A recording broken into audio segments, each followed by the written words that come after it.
Join the conversation. With Richard Dean, Brandy Scott and Tom Urquhart. This is Dubai Eye on One.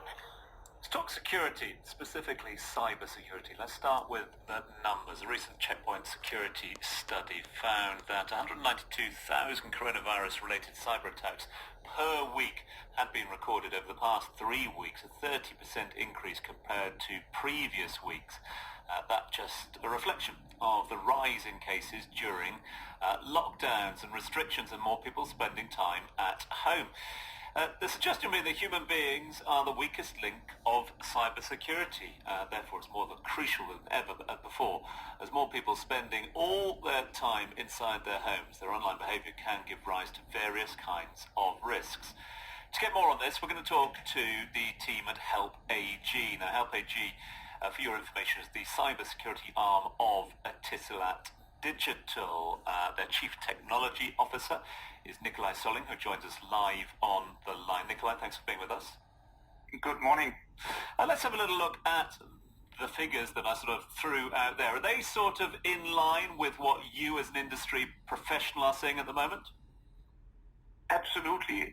It actually echoes there's many statistics that supports this, right? Google, they came out with some recent research. They said that they see about 2.5 million spam-related corona-based or corona-themed emails every single week. And that's, of course, only what they catch, right? There's a lot of stuff going under the radar as well, and that's the kind of attacks that are successful. What's changed at the moment? We know that our working environments have changed. Is that what has prompted a rise in these numbers? Or, as the suggestion is there, is it a change in our behaviour? It's multiple things, right? If you look at something like Corona, it's really the perfect conditions for any kind of cyber attack. It's the perfect storm, right? Because first of all, it's something that any of us can relate to. So every single individual is very interested in getting more information about Corona. And there's no doubt about that. If we receive information or we receive emails or SMSs, then we're very, very likely to click on those links and open up those emails, and that's absolutely what's happening right now. But of course, also the change in behavior, also the change in requirements to security, in the sense that normally we would go into the office, we would be protected by the office enterprise environment and the firewalls and the investment that the organization had made in protecting us when we're in the office. But now we're sitting at home on our computers, and that security infrastructure may not be able to expand to the home office as well.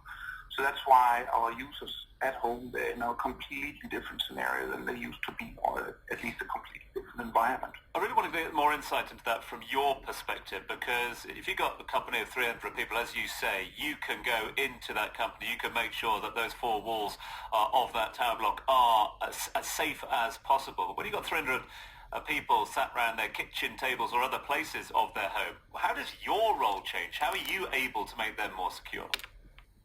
Well, first of all, it's about making sure that you have the right technologies in place, in the sense that you need to look, as an organization, you have to look at making sure that the technology that you deploy, the security solutions you deploy, are able to deal with this new kind of environment. And honestly, many solutions today are not able to do that. So there will be a change in how we deploy security in the future.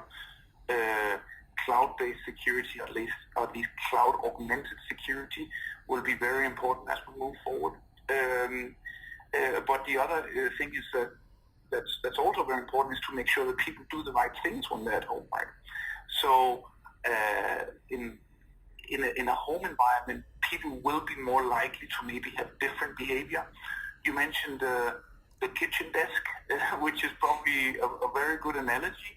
But around the kitchen desk, you don't have a coworker that's looking over your shoulder. So when that email with the coronavirus related information comes in, or when all of a sudden you might open up your personal email on your work laptop, or even worse, sometimes you have organizations which are unable to provide a home office workspace for their employees or a home laptop for their employees, and the employees are being asked to utilize private PCs because at the end of the day, business still has to go on, right?